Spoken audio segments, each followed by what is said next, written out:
that time it is?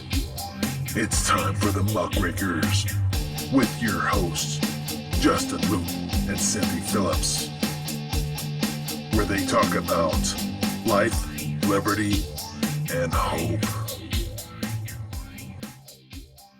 Hey, welcome back to Muckrakers. This is Justin speaking.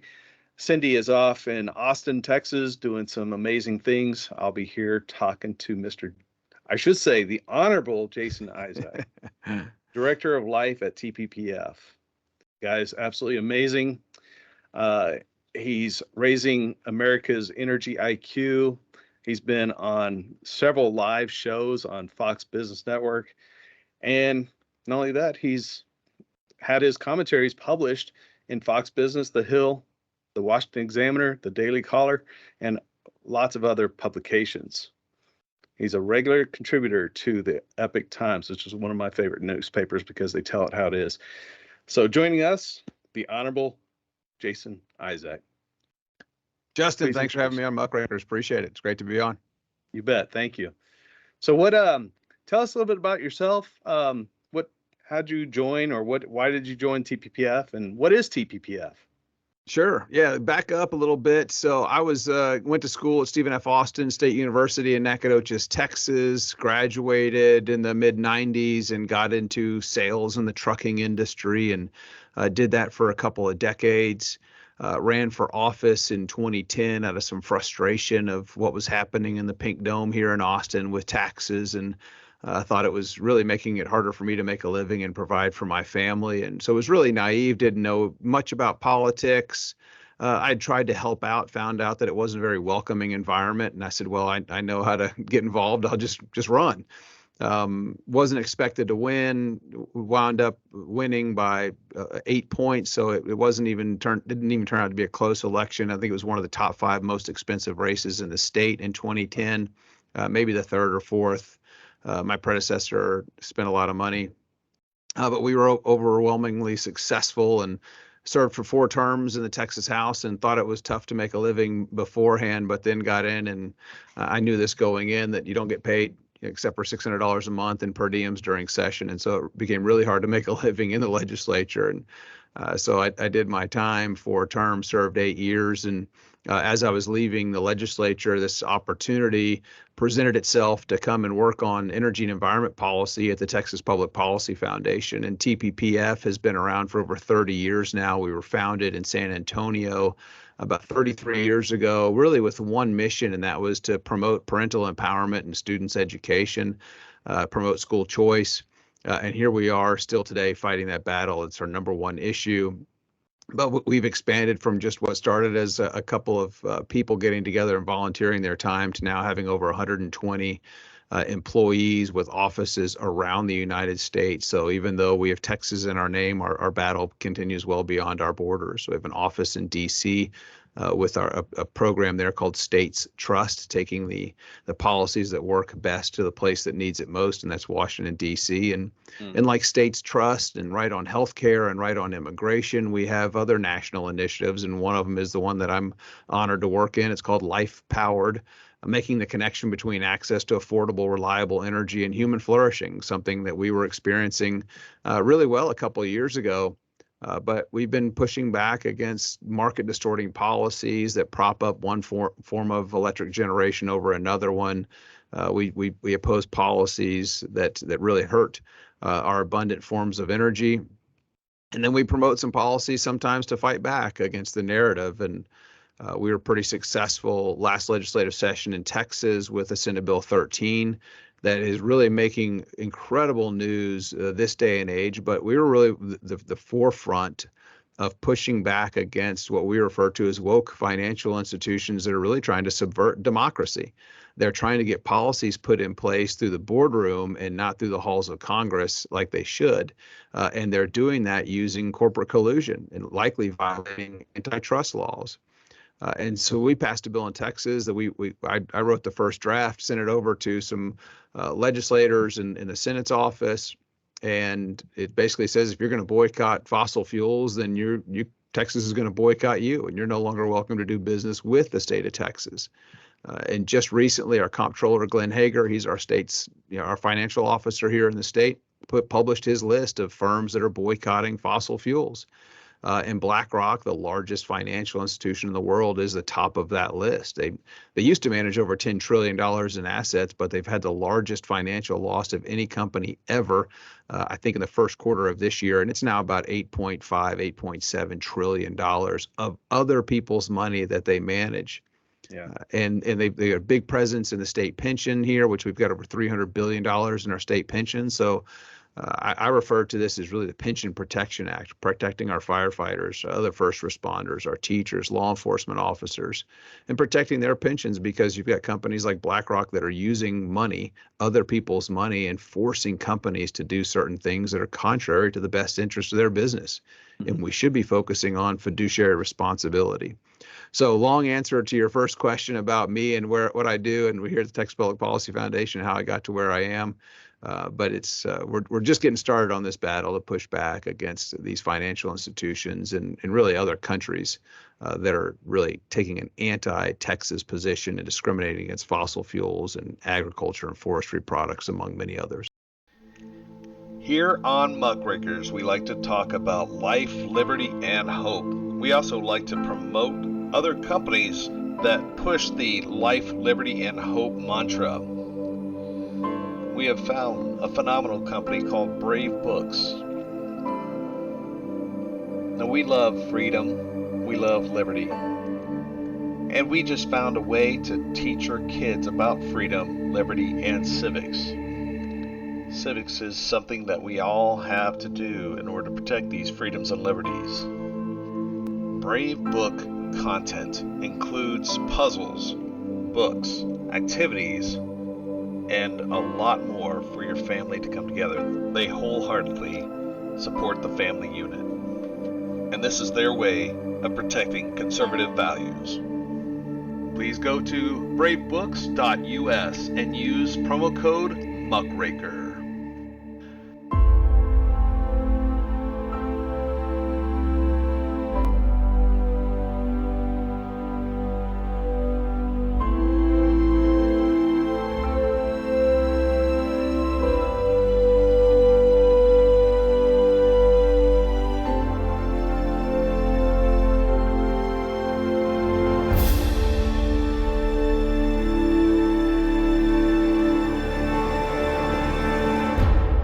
Culture is coming. Are your kids ready? Join the club, bravebooks.us, promo code Muckraker.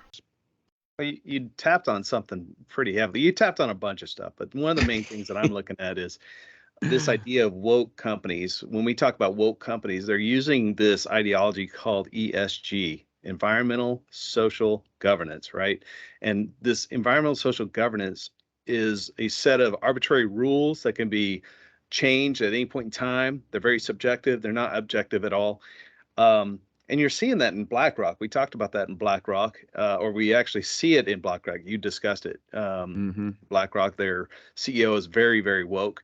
And so I think the other part of this is they're managing other people's money to push their agenda, which is amazing to me in the respect that I'm giving you money and you are deciding what to do with it. And this is what you decide to do with it is to push this policy that actually hurts, especially, Texas is putting money into BlackRock only to hurt Texas. It makes no sense. And the purpose of this podcast is to kind of bring to light to folks who aren't quite understanding this, right?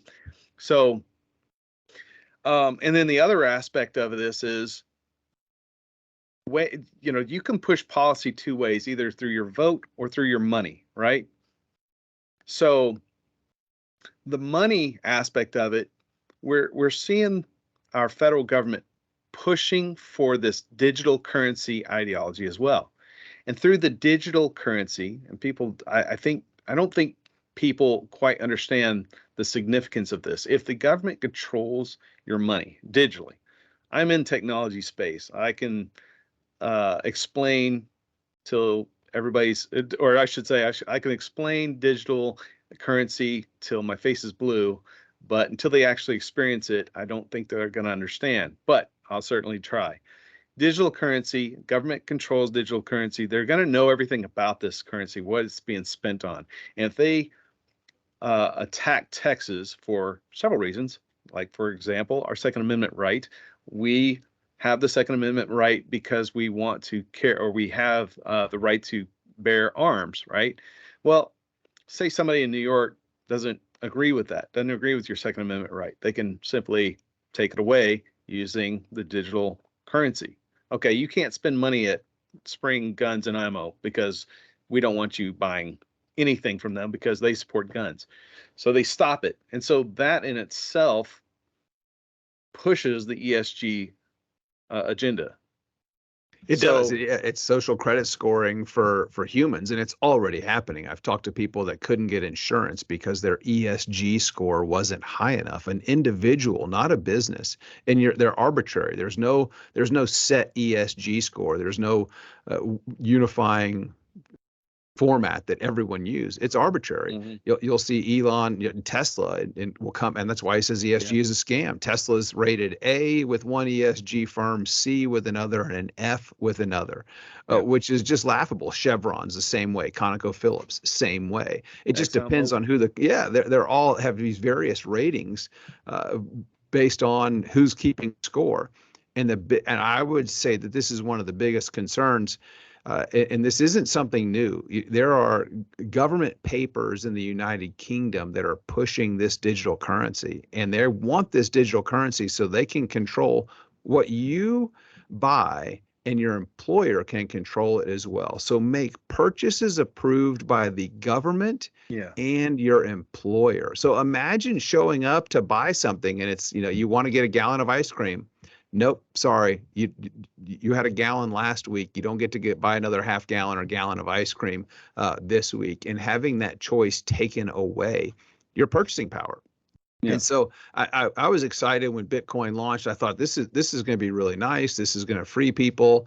But now the government has figured out ways to really manipulate this system in their favor, and they're forcing a digital currency that will, again, control what you purchase. And I just renewed a couple of hunting licenses, use my Chase card, and I hope those payments go through to process those applications so I can go dove hunting later this month. Yeah, and that's really great that you said, because even on your credit card, your current credit card, all your information is stored on your actual purchases. Mm-hmm. So however you use your credit card, the bank information, your purchasing information gets stored at the bank. Well, right now with this ESG and the digital currency push, all the information is going to be funneled to the federal government, and the federal government is going to be able to arbitrarily determine if you can make those purchases or not. And here's the craziest part about this. It's not even what you're purchasing. Like, you go to some gun store and you say, hey, I want to buy a gun. They say no. It's not just that. It's, hey, how have you been as a citizen? Have you been a good citizen? Has your neighbor ratted on you lately? And your neighbor, goes over there and says, okay, my neighbor is rated a number 6 because, their trash smells or something. And then the government gets come down and say, people think this can't happen, but it is and can happen and will happen. Absolutely. Just gets a lot worse. It just continues to go down this really bad rabbit hole that I really don't think people understand it. I talk to people in my circles and discuss it, and they just kind of shrug it off. I'm like, you can't shrug this off. This is something you actually have to stand against. Absolutely. People need to be aware of this. There was and I don't want to promote another podcast, but Joe Rogan had on a guy named Mahid Nawaz. And this has been months ago now, I think sometime in February. February 19th. And he's a former Islamist turned counter extremism activist, and has done a lot of research on this social credit scoring and how it's playing out in the United Kingdom and in the EU. Their new world order, their liberal world order is coming into fruition. And it's absolutely frightening because it is a theft of your private property. And that's what people need to realize. The money that they earn, the stocks that they own, the vehicles, the property, that is your private property. And when other companies and people are limiting your access to your private property or how you use your private property, that is a threat that people need to be aware of, and need to look at it like that it is again a theft of private property. Yeah, I agree with that. And the whole idea behind the United States of America is your right to life, liberty, and hope. And liberty is part of that. That's your freedoms to earn stuff, right? If you earn stuff, then that's yours to have to do with what you want, minus the fact that you want to, you can't step on somebody else's rights, but that's what we live for. That's human. That's how humans live. We work to get stuff, right? Yeah, and that private property, and that I have to remind people from the UK that our country was really founded on private property rights. That's the reason why we're the largest producer of oil and gas, because private property rights. It's not controlled and owned by the government. Other countries like Argentina should embrace that and give people the rights to the minerals under their ground. And what you would see is as Argentina would really become the next Permian Basin. They've got the largest oil and gas reserves that are untapped in the Southern Hemisphere. You see Chile just had an election within the last couple of days and reaffirmed their property rights and their rights to a free market government. That's transformational. That's great that socialism is being rejected in other parts of the world. And that gives me some hope. But this trampling of our property rights and our liberty is extremely frightening. And I'm glad that we're pushing back, because we're waking the movement up here in Texas. We've had 4 other states, Oklahoma, Tennessee, Kentucky, and West Virginia, have all passed legislation essentially saying if you're going to boycott fossil fuels, you can't do business with that state. And it was very important for me that we keep fossil fuels, that term fossil fuels, in the legislation rather than oil and gas. And the reason is because these companies have a clear divestment statement against coal produced here in the United States. Keep in mind, China and India are going to increase their coal mining more than the United States uses in a single year. It's astronomical how much more coal they're just going to increase by. Which is good. It's liberating people in India and China and getting them access to affordable, reliable energy. And as I've testified in front of the U.S. Congress before, I've said of all the technology the Chinese steal from us, it would be nice if they'd utilize our pollution control technology. But they don't, and that actually impacts our air quality here in the United States, where we've become world leaders at reducing harmful pollution, something that many people don't realize, that people in Asia have been wearing masks for years, long before COVID, and it's because the air quality is so poor, because there's actually harmful pollution in the air. Here in the United States, we've reduced harmful pollution 78% in the last 5 decades. We're number 1 when it comes to access to clean and safe drinking water. And this is why the climate cult has really focused on CO2 emissions. And so this is something that if you eliminate all of it, it doesn't do anything to mitigate a changing climate. It just increases the cost of everything we do. It increases devastation like we're seeing in Sri Lanka. Yes. Their president, now former president, who ran for office in 2019, proudly is the first net zero candidate ever on the face of the earth. And that's net zero carbon dioxide emissions, CO2, something necessary for life on Earth. If you're enjoying a Topo Chico, you're ingesting higher concentrations that are in the atmosphere. You're not going to spontaneously combust, I assure you. But he ran as the first net zero candidate and immediately implemented organic farming and no nitrogen-based, fossil fuel-based fertilizers. Food production decreased 40 to 50%. The cost of food increased 80%. This happened almost immediately. They went from exporting tea and rice to importing tea and rice. Now 1 in 5 families in Sri Lanka is hunger. They're suffering from hunger. It's absolutely atrocious. And when the economy collapsed, he fled to Singapore, resigned. I think he's just gone back in the last couple of days. But his palace was overrun. We saw the yellow vest in France a few years ago. People are suffering because of this cult-like fascination with decarbonization or net zero. which does nothing to mitigate a changing climate, but it does everything to increase cost of what we depend on in our daily lives. It's all about control. And so I hope your listeners will wake up to that and realize these woke companies. I've got ads pulled up all over my computer screens here that talk about this company embracing decarbonization. Yeah, absolutely nothing. What are they doing to reduce harmful pollution? And that's what ESG is all based on. It's all the E has gotten so much bigger than the others. Because they realize how much quicker they can control a company if they get them to focus on the E. One of the things that we like to do at Muckrakers is to gain more knowledge. One way to do that is through books. However, we find that we're really busy a lot of the time. So we look to Audible. Audible allows you to listen to some of the latest and greatest books out there, as well as some of the older books, some of your favorite books. We also like to listen to periodicals, such as the Wall Street Journal. Audible has a selection of your favorite podcasters.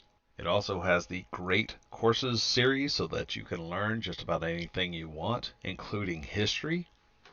If you want to learn more about history so that we don't repeat it, then get on Audible, listen to the Great Courses series. Please help support us by clicking on the link in the description. Yeah, I tend to agree that it is a money-making scam of magnitude and a control mechanism to get people under, just kind of push them down and say, under this umbrella, you must do these things. And interestingly, a lot of people seem to be complying and not questioning. It's very strange stuff. Well, and they're complying because look at what BlackRock, State Street, and Vanguard did. And ISS. ISS is a proxy voting services company that's owned. I think there's two that are out there. There's one of them owned by the German government, another one that's owned by the Canadian Teachers Union. That doesn't make sense, but they tell people how to vote their shares. Yeah. And so ISS made some recommendations, and they have made a lot of recommendations to decarbonize businesses, to adopt resolutions, to comply with the Paris Accord. Well, Paris was meant for countries, not for businesses, but they recognize the U.S. is not going to ratify that treaty because it's incredibly detrimental to U.S. way of life, our American prosperity, and our environmental leadership. And so they're going to force companies to do it. So BlackRock, State Street, and Vanguard owned, I think, close to 20% of Exxon. Yep. And then they voted to replace board members. And I got to ask some BlackRock executives specifically about this. And it was, well, we felt like their current board members weren't innovative enough. Well, it's like your determination of innovation is completely contrary to their business because they replaced with activist board members that want to decarbonize a business that produces hydrocarbons. That's like defooding a restaurant. It's not going to work out too well. The Biden administration has done a good job of defooding grocery stores. It doesn't work out too well for humanity. And so they did their business model. I mean, no, and it's not produce oil and gas. They immediately sold some oil-producing fields in Vietnam and other parts of Asia to a Chinese company that BlackRock owns a lot of, and they don't care about the environmental protections. They're going to pump oil all day long and could care less about human rights or environmental protection. But BlackRock owns a large portion of that China energy company that's now going to be producing that oil and gas to the benefit of China and to the detriment of Americans and American pension holders. They don't have to worry about ESG at all. So it's really interesting how that's working out. You know, it's really strange how U.S. It's definitely the American last. The very country that made BlackRock into what it is, they're now just face palming them. No, oh yeah, absolutely, yeah. It's unreal. The name is ironic too. BlackRock. I want to send them some coal. That's right. Like, this is good, dense energy. It's the name of your business. We need to be producing more of it here in the United States and utilizing it for affordable, reliable electricity. But everybody's gone totally woke, and they're following in the lines of BlackRock because they don't want to get their board members replaced. They don't want to face threats of losing their jobs. And so Darren Woods at Exxon is going to totally capitulate on greenhouse gas emissions, which eliminating them do nothing to improve the environment, do nothing to mitigate from a changing climate. again, it just expensive energy hurts the poor, and we are finding out because people are getting crushed. When we were on this major transition, as the Obama or Biden administration likes to talk about this transition, we were on a transition of transitioning people out of poverty and into prosperity. Over the last 100 years, been a 90% reduction of people in extreme poverty, and that number is reversing now. It's going the wrong direction. And when you have people in poverty, you have poor environments. I've had the opportunity to travel to developing countries around the world, and I've seen firsthand what economic chaos looks like, and it is dirty. The air quality is awful. The trash is piling up on the streets. People are hungry. And they're angry, and it's just no way to live life. And those ESG scores are going to get equated into your carbon output. And I tell people, I love to introduce myself when I'm speaking. I am Jason Isaac. I live a high carbon lifestyle, and so should the rest of the world, because that's truly where human flourishing happens, in a high carbon lifestyle, and it's actually good for the environment. Well, and scientifically, we're all built out of carbon. So what are we going to do? Take ourselves out? Yeah, We're decarbonization is really dehumanizing. Dehumanizing. Yeah, exactly. So I wanted to go back on a few things you said. So first and foremost, from my perspective, what I saw when in this transition. So in the previous administration, my company took off. We were doing fantastic. We were doubling every year, doubling. And as soon as this current administration comes in, we saw, well, obviously we had the coronavirus, which kind of cut everything off. But even after that, we still had clients coming up to us saying, hey, we still have some work to do. Let's just delay. But as soon as this new administration came in, all of that, all but one, I should say, disappeared. And it just kind of, and yes, we had a couple of more opportunities in 2021, but this year, nothing. And it's amazing, because that's never happened. I mean, we've always been very, very busy, and this is the first year we have not been busy. I would venture to say probably a fourth of our clients, if not a third, are all gone. They are gone forever.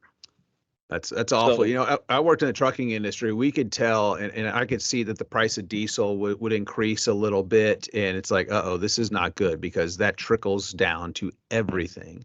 The cost of oil and gas, which is produced into diesel, refined into diesel, that impacts everything. And the next thing you know is you see building supplies increase, the cost of homes increase, and that's what we're seeing right now. We're seeing this massive inflationary time, and there's so much is dependent on signals to the market. People, there's plenty of oil and gas out there, and there's plenty of leases, but the signals to the market, especially from these financial institutions that are so heavily bought into this climate cult and ESG, are telling people we're not going to make funds available to companies that are investing in oil and gas. Marlo Oaks, who I'm about to be with, he's a state treasurer of Utah. He put out some really significant statistics earlier this year on Tucker Carlson on Fox Nation. And he said in 2016, there were 59 funds that raised a total of $46.6 billion for oil and gas investment in 2016. So capital was flowing to the oil and gas industry.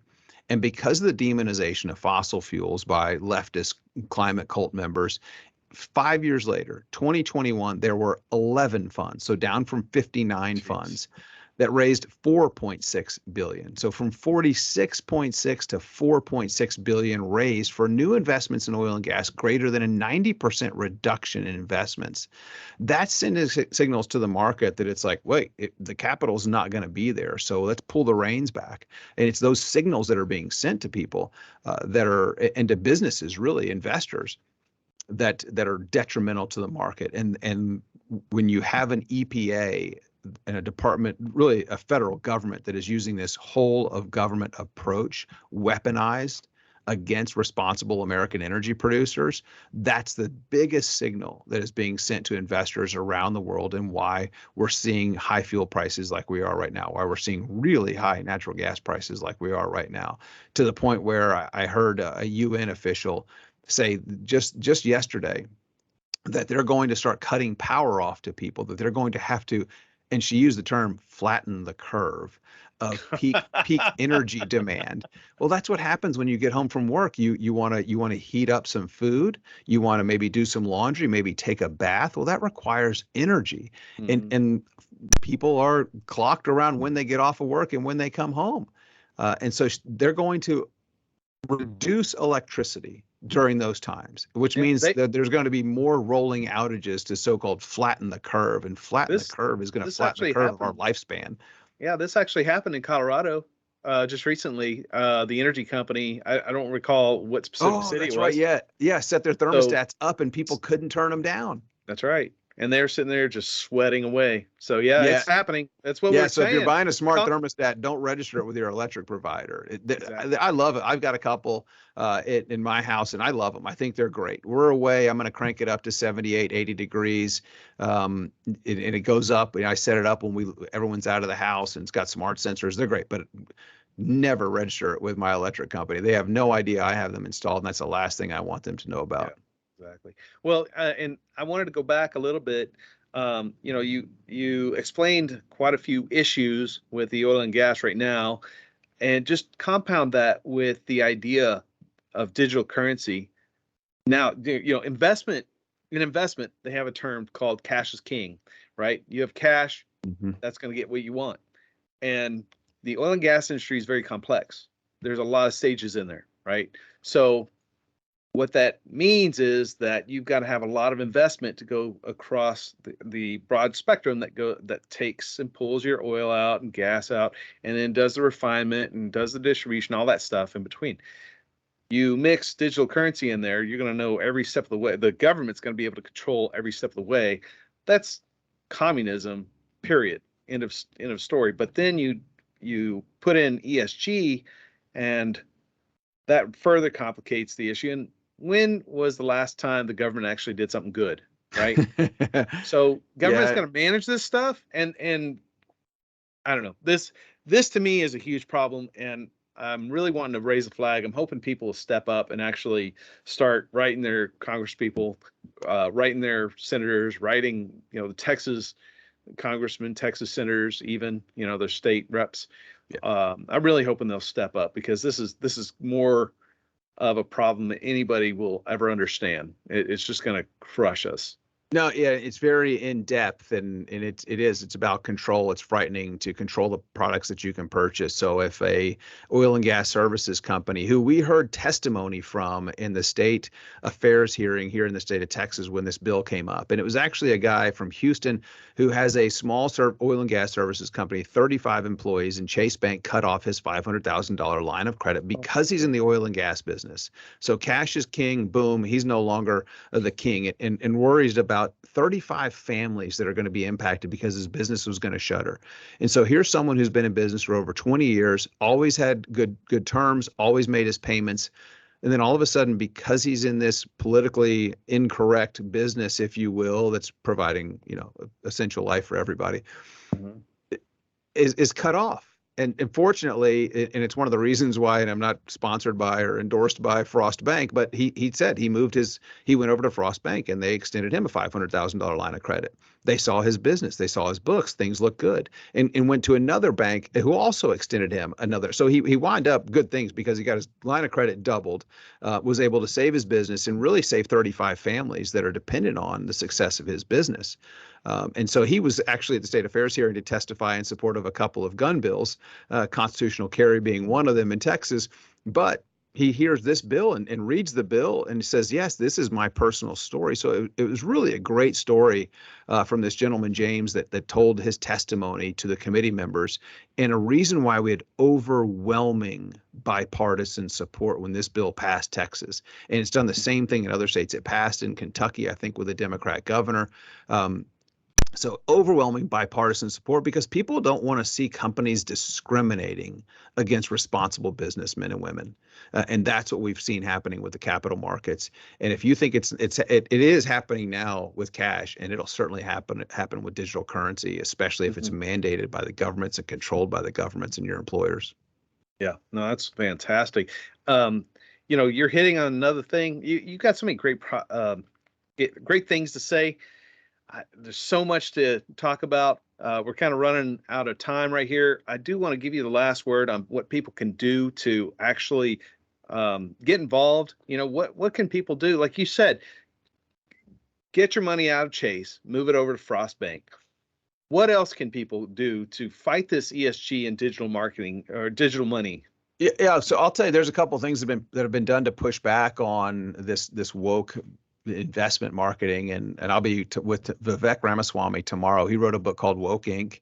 That talks about this. I'd encourage you to read his book. Obviously, listen to Muckrakers podcast. Glenn Beck wrote a great book called The Great Reset. But Vivek launched a company, Strive Asset Management, and they launched a fund, Drill, DRLL, which plans to vote shares according to fiduciary responsibility, not political ideology. He wants profits over politics.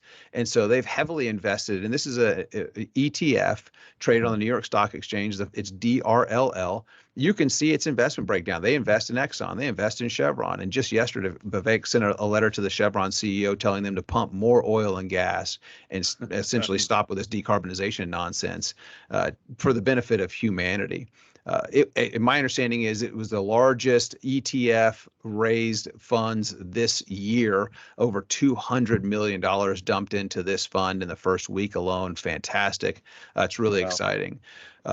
Another great business leader, Andy Puzder, has a company called Second Vote. You talked about actually voting at the ballot box. Well, you also get a vote with your money. And Justin, you mentioned that at the start of the podcast here.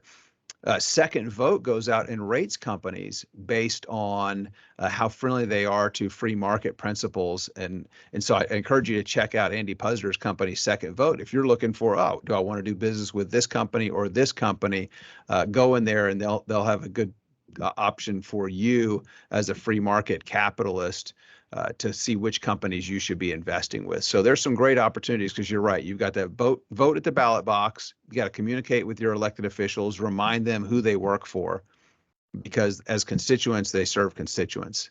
Yes. And that's the most important thing. And I, as a frame set for me, and to keep that in my mind when I was in elected office, I always referred to my constituents as my bosses, regardless if they were eligible to vote or not.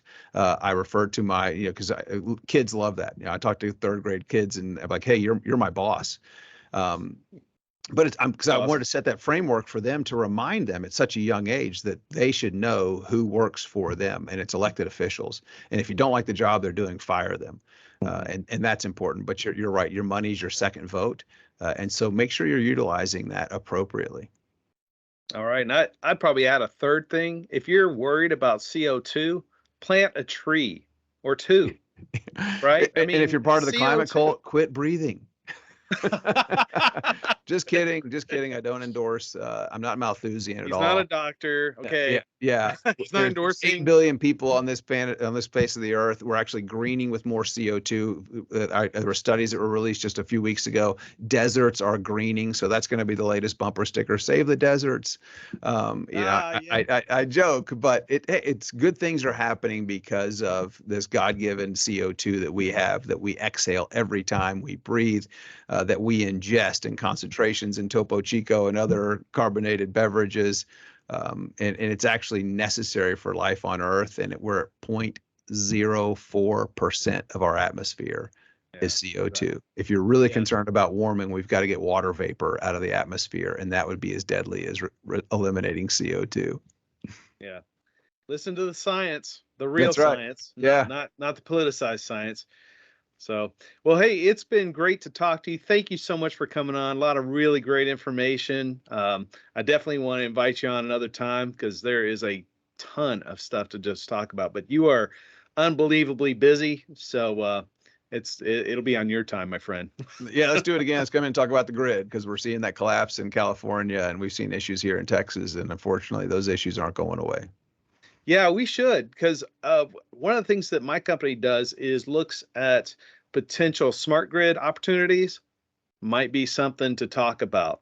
So yeah, and talk about Bitcoin leveling off demand. Such a great opportunity with cryptocurrency and others. So stay tuned. We'll do that next time. Awesome. Thank you. Hey, Justin, thanks. Great to be on Muckrakers. Yes, sir. Thank you for being on. You You've been listening to the Muckrakers podcast. The Muckrakers, sifting through the muck to find the good, discussing life, liberty, and hope. Let us tell your story. The Muckrakers at protonmail.com, and make sure to visit us at www.themuckrakers.org. Any views or opinions expressed by the guests on this podcast are solely their opinion and do not necessarily reflect the opinions of the Muckraker team.